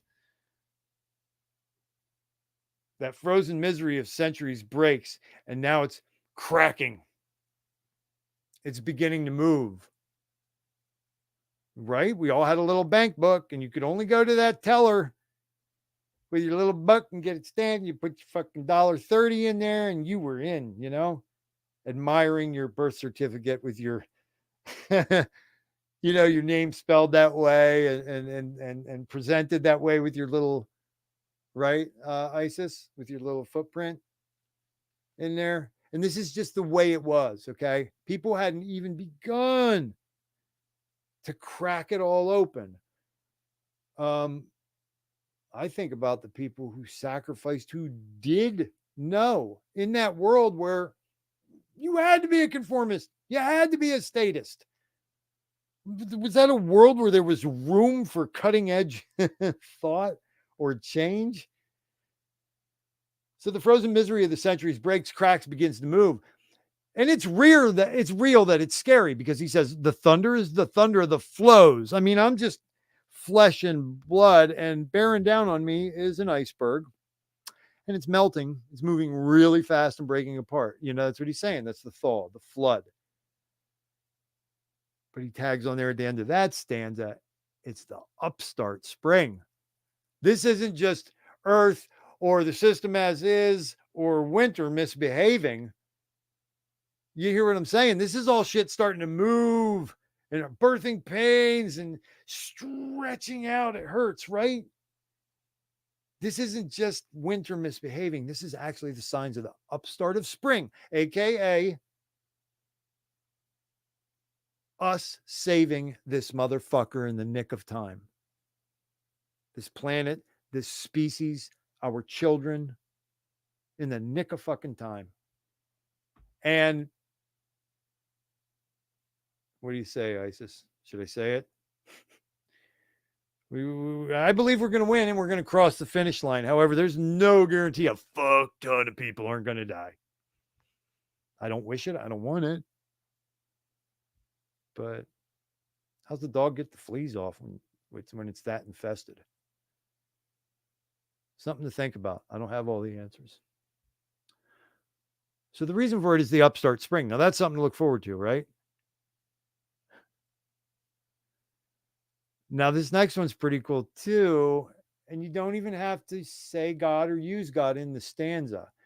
But I look at this as that karmic quickening, whereas maybe centuries ago, a guy would do something horrifically bad and he wouldn't even have to pay the piper in this lifetime. In the quickening, watch it closely. Take change out of your buddy's change dish in his car and watch how quickly that karma comes back around on you. It will shock you. So what's at play? Who knows? Like, some would say that this Milky Way had moved into a bioelectromagnetic field of influence when our Milky Way, which we all, should have studied how large that actually is at some point. We'll pretend now it's this big. And it's been moving through space and time. And now here we go. And here's like Big Brother or Papa. So the Milky Way is like all of a sudden, like, every year, stupid fast, but every year a little closer. And now it's like a dimmer switch. We're getting closer and closer. And all of a sudden, what's the Bible say? Every foul thing will come to the surface. You guys are with me, right? So thanking God, our time is now when we're fucking up. Thank God it's now that I'm fucking up, because the feature of the fucking up now is you're going to get a quicker return on your investment. What do we all know about life? It's Soul School. That would be a good movie script for me to write someday. Soul School High. We'll just have a little number where Olivia Newton-John and John Travolta, that gay dude, are like having their thing. We're living in hell, but what the hell, incarnation high, we'll call it something like that. So the quickening, automatic karma now being visited upon you at exponentially increasing rates. It's coming up to face us everywhere, because you keep thinking, I'm only fucking human. Like the last 4 things that went wrong all at the same time. Yeah, universe, thanks. I'm at my wit's end. If I could just get a break. As soon as you say that and think that, take it from me. As soon as you think that or say that, the universe says, okay, order up. and you get in a car accident, your mom dies, you lose your business, you get divorced, you lose your house, one of the kids gets sick, you get health problems. Like, it's like spin the wheel and take your pick, motherfuckers, right? It's coming up to face us everywhere. It sucks and it's hard, but it's improving us. And here's the rub. There's no escaping it. He says never to leave us until, what's our out? When I was at the bottom of the barrel and did have suicidal ideations, I couldn't take it anymore. I don't fit in. Nobody understands me. I've had a modicum of success. I can't sustain success. Now I'm estranged from my legacy best friend, my parents, my relatives. Like, it's hopeless. I was homeless on Christmas Day in a strange place where the cops beat me up. After spending my whole life at my parents' hearth and some of my best life memories, it was in my confusion that I now found myself hitchhiking, homeless, on the family day of the year, over 2,000 miles from the family compound, you know?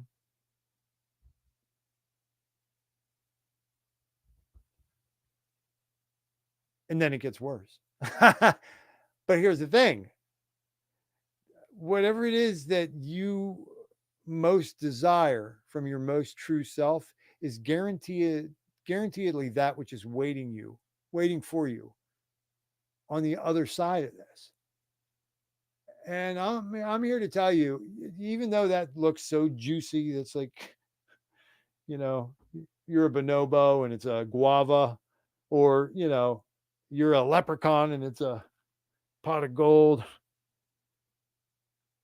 I almost said something I would have gotten in trouble for. Thank God I didn't go there. Okay, so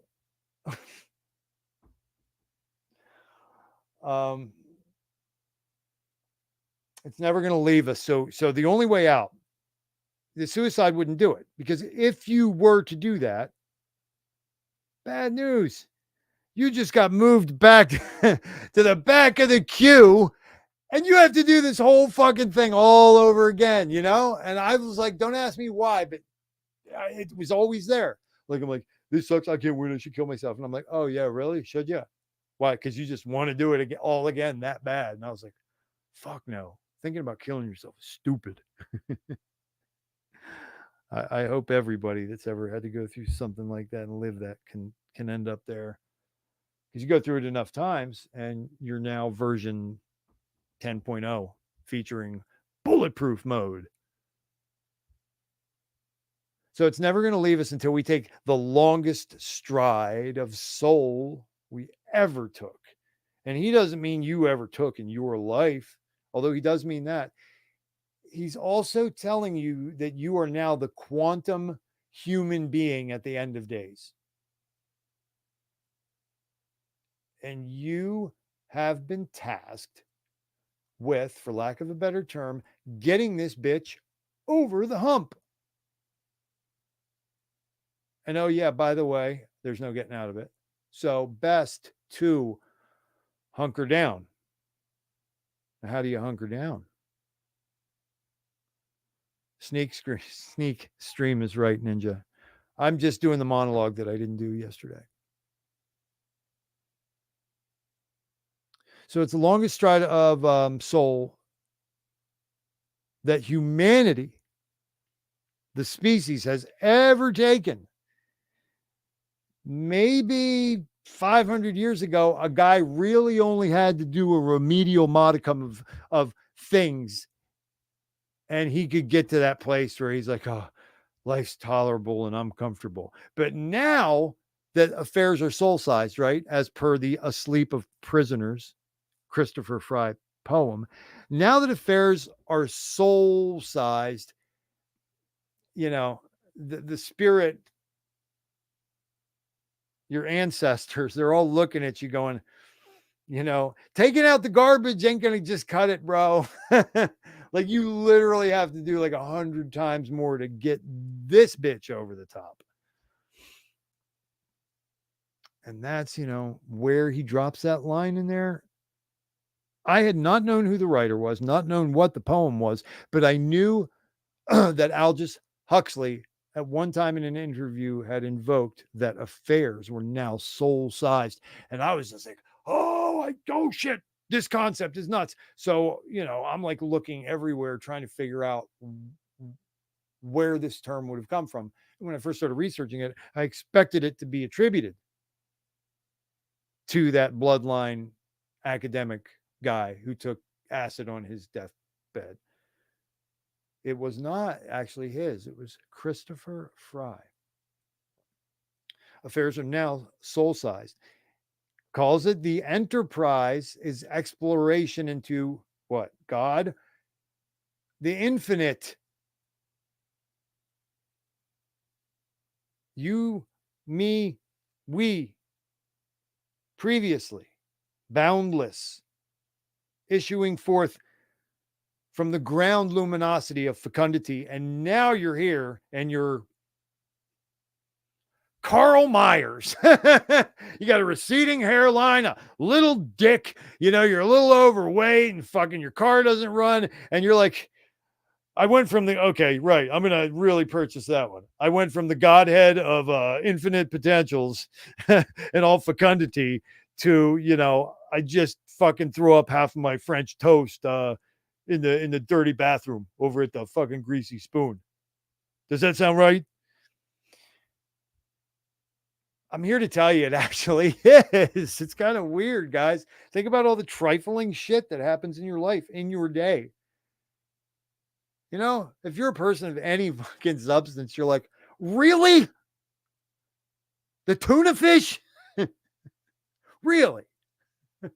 All kinds of weird shit, You're like, God damn, this is beneath my soul. But we got to go through every little granular part of it. The affairs are soul-sized. The enterprise is exploration into God. Now, I have said our guy probably doesn't want to have any part of God. He probably doesn't want to be limited by anybody's goddamn anthropomorphized beliefs about God, and I don't blame him. But on some level, what Richard did was mimic the creative spirit. Because the creative spirit gave us this world of hard facts, hard laws. You know what I mean? There's like laws of thermodynamics. I've said it before. There's laws of gravity. Go ahead and find the best hearted or best looking or coolest person you ever met and you look up to, or an innocent child. And now take that person or that child up to the edge of a cliff and kick them off. I want to know if in human history, gravity has ever not worked, never not fulfilled its end of the bargain, right? And then that's going to go for the laws that we have been able to be aware of, and in our silly little formulaic ways, been able to prove it to the other monkeys that this is true. Think about how many we haven't even seen. We have no clue. They say worship at the altar of science. I'm like, you come gargling jerk puddle asshole. Like fucking science knows this much and you want me to worship it? That would be like asking like Humpy, the kid on the bus, Humpy, to teach the Navy SEALs how to do their job. All right, everybody quiet down. Captain Humpy. All right, boys. Come on, we're taking down today. Doesn't make sense. It doesn't equate. It does not compute, right? Your enterprise is an exploration into the infinite. You come from the infinite. Now we're here. I'm here. And guess what? We are very, very finite. I mean, to our own frustration and chagrin, we are finite. Now, Richard, in his finite sense, I'm not going to say, oh, he looked to God, please give me this stuff. He just had this uncanny observational skills of accepting life on its terms. That blows me away. I could never accept life on its own terms. It's why I did so many drugs. I was like, I don't like feeling this way. I want to feel this way. That's the human ego, like impinging on the will of God. Richard, not even being like that about it, just sat back and said, all right, gravity, that works. All right, well, I'm going to do a little junior gravity thing. An immutable code, and I'm going to call it freaking hex, because he knew as a businessman that we can all talk fruit and flowers, and we can talk about our wooden beads. And Richard's looking all around him, seeing like the new age movement for the crock of dog shit that it is, and he's seeing how all the traditional religions have failed, you know, and he's having a dead reckoning. It's like, I feel compelled to fix this motherfucker. And I do not see any path by which this motherfucker can be fixed unless we take care of the money first. Now, here's where the real leap of faith for Richard came. He believed in humanity enough to put the power in their hands. That's wild, right? I think it's because of the merit-based system. Because I don't think he'd be a democracy guy. I am less and less all the time. Why is that? How could I say that? That sounds like you're fascist, Thothschild. No. What wisdom has done and experience has done has taught me that I put myself through hell and sacrificed my own comfort so that I could read thousands and thousands of books and hear thousands and thousands of people talk who were smarter than me. The Bucktooth, mulleted sister fucking guy who has the iHeartRadio app and never lifted a finger to do anything altruistic or charitable for anybody. Yeah, I'm thinking to myself, his vote is supposed to count as much as mine? And and they tell us, yes, and that's beautiful. Yeah, the Bucktooth sister fucking mulleted motard is every bit as important to this system as you are. I don't think I believe in democracy too much anymore. What's this republic you were talking about?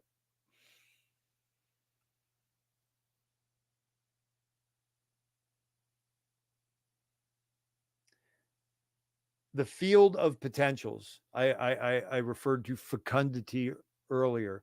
The ground luminosity. It's the field of the infinite potentials. It's the infinity we come from, where we get our little iron straitjacket put in. Okay, right?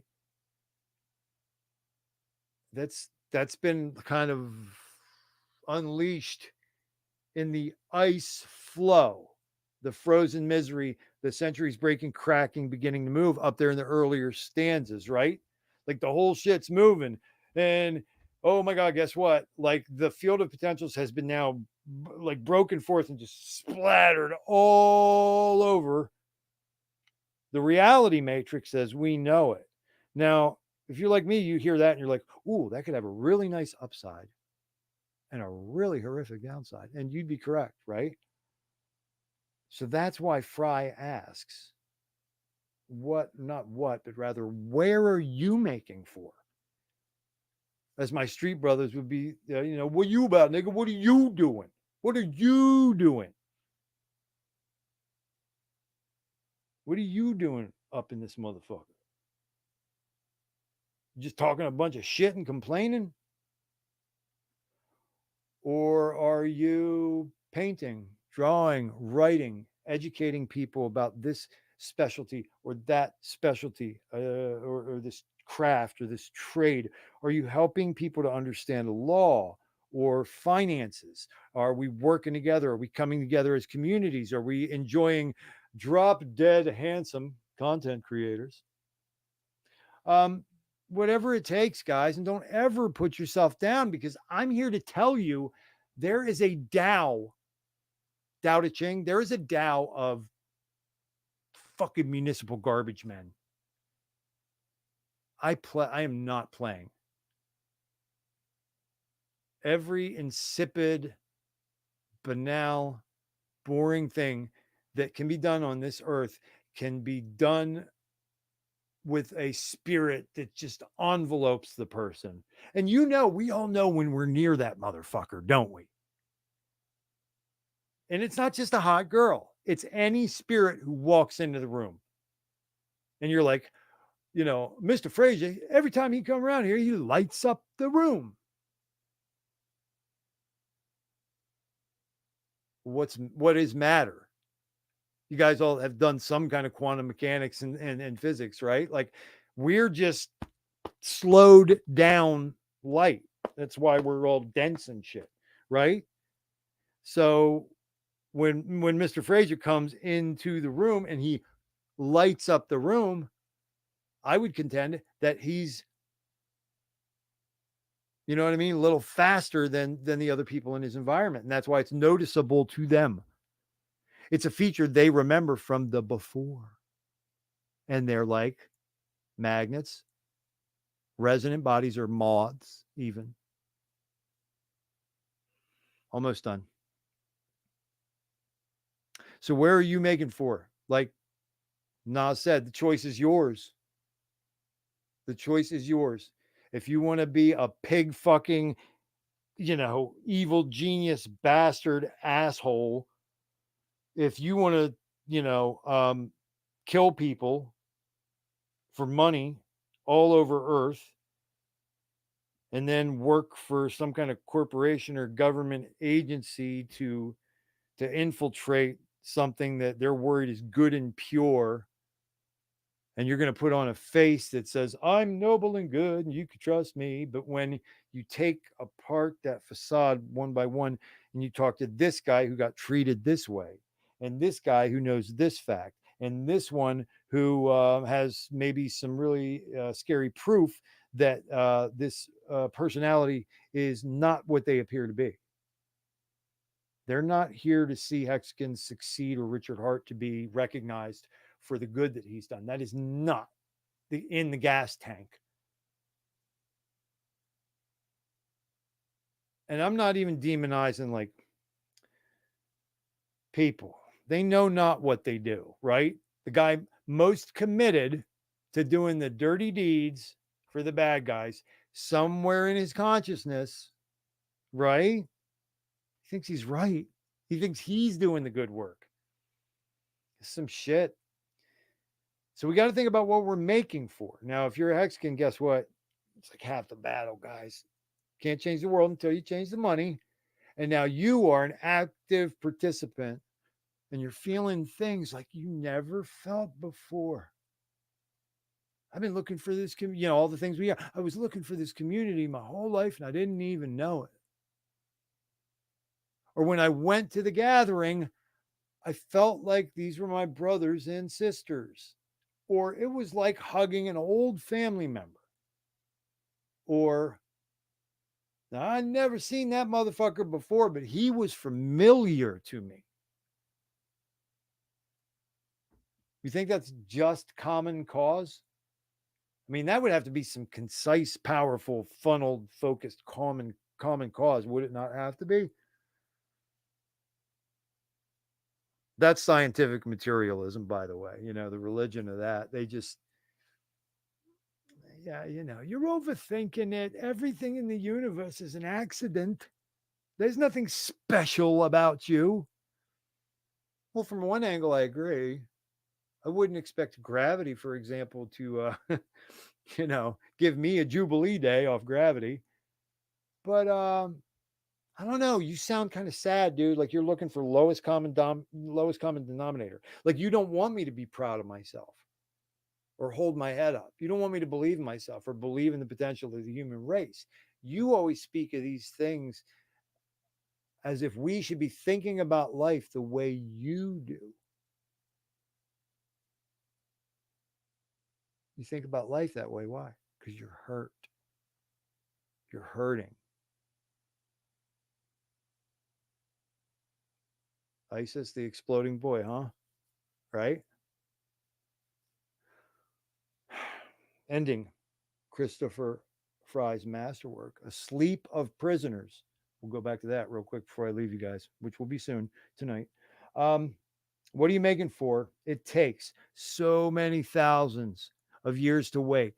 What he wants us to know, you to know, that it's not just this horrifically unjust short lifespan you just had, or that car accident, or you're 85 and now it's really starting to, okay, this is going to happen.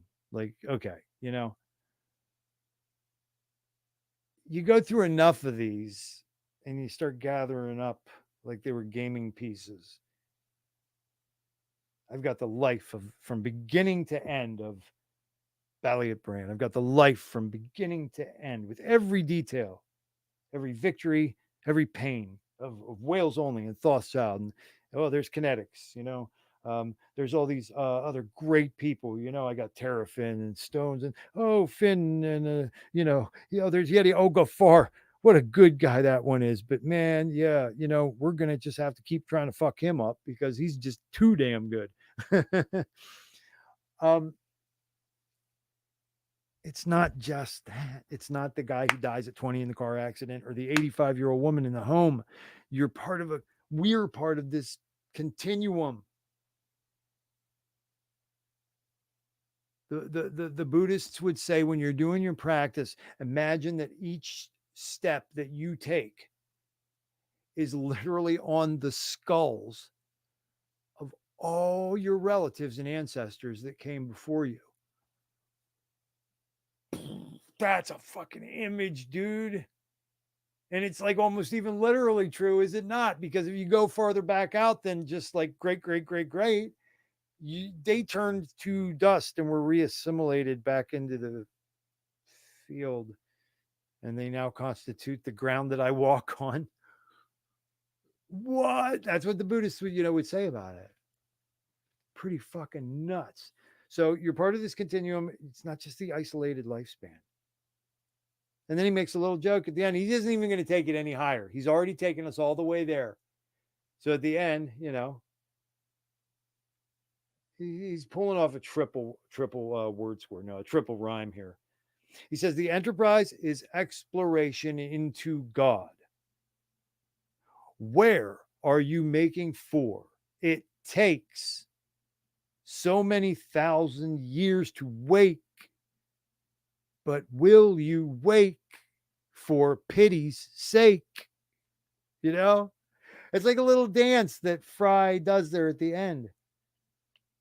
Because this and misery don't rhyme. Move and flows doesn't rhyme. Spring and wrong doesn't rhyme. Everywhere and take doesn't rhyme. Took size, enterprise, God. But then at those last three stanzas, there's a playfulness.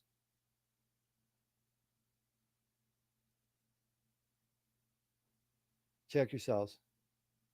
I promise I will too. Lots of good work to do. I'm going to bed, guys. Thanks for hanging out with me. I guess we're going to call this episode 3. It was actually an addendum to episode 2. It was a lot more expansive too, but I'm tired. You guys have heard enough. We definitely took a swim.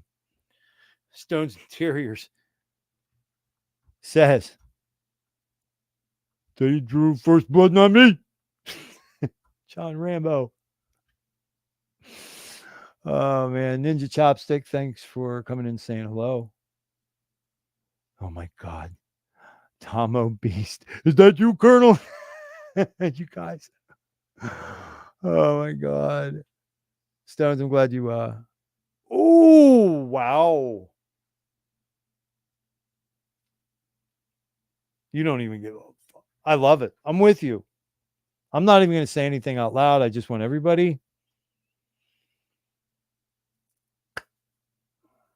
I think I got to paint that wall. It's looking really funky.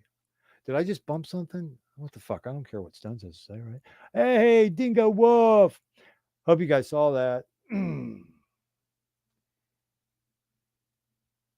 That's I have notebooks full of things that I could say, and I did get an interesting letter. I got my first set of fan letters. And I think I'm probably going to bring this out midweek. But I had a letter from a friend or a fan, and they were asking questions about the difference between a trust-based sacrifice where the trust is intact, trust-based sacrifice where the trust was decimated in process, and then the third is the trustless sacrifice. And he wrote a letter about, you know, the dynamic of the difference of those three things. Pretty wild. And then I had another fan who wrote me a really funny letter about a relative, a thankless relative whom he onboarded into the most special thing in his life. And the relative went on to treat him like a piece of garbage and stab him in the back. Freaky stories, man. So, Stones, we love you, brother. Dingo, I didn't read the rest of that. That's really nice. Thanks, man. I wouldn't recommend it to anybody, to be honest with you. It could be hell on earth. So you just got up. That's good. I'm glad you didn't pull another all-nighter, Stones. Yeah. Children of the grave, good night, good morning. I don't know what you guys felt about this. I didn't read any comments while I was doing my dissertation, and my dissertation was all off the cuff with zero pre-planning or foresight. I promise that on my life. So I hope you dug it, and I hope you did find a way to work that into what we're doing in decentralized finance, what we're doing on the blockchain, what we're doing with Fearless Leader and Hex, and what the pulse chain means.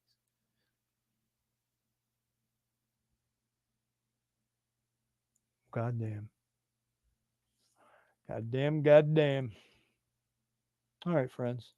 So, episode 3 is pretty much done. I do want you guys all to know that I would prefer if you would remember to use the tongs.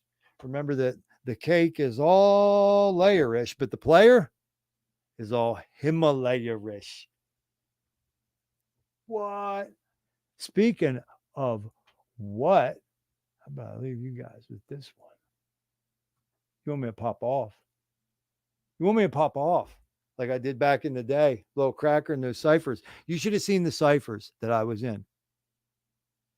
Black Thought from the Roots. Standing right next to me, killing it. Like literally, like rappers of every skin color, stepping away from that cipher with like blood coming out of their jugular vein, 2 black eyes, like just missing their entire midsection. You know, did you ever see Michael Jordan play basketball? Did you ever see Roberto Clemente cruise right field? Did you ever see young Mario Andretti drive a car? You know, Black Thought, the Roots in a cipher. I was like, oh. It was like when I saw Ronaldinho in his first match in a Barca jersey. You want to talk about a guy who he would run and it would look effortless, and he would glide above the ground, and he'd do some like sambasim, like dance moves while he was juking you and then scoring a goal. There was another one that could kill it. His name was 𝕄𝕀ℕ𝔻𝕝 the Damager. That's where I got the Damager from. And he would say, you want a front what? Jump up and get bucked. If you're feeling lucky duck, then press your luck. I snatch fake gangster MCs and make them faggot flambe. Your 9 spray, my mind spray. Malignant mix that'll leave comp defunct. The results, your remains stuffed in a car trunk. You couldn't come through the jungles of the East, pop in that yang. You won't survive, get live. Catching wreck is a thing. I don't gang bang or shoot out bang bang. The relentless lyrics, the only dope I slang. I'm a true master. You could check my credentials because I choose to use my infinite potential. Got a freaky flow. Control the mic like Fidel Castro. La Cuba, so deep that you can't scuba dive. They fucked him on this. I know what he says. He says, my job's origin is unknown like the Jew.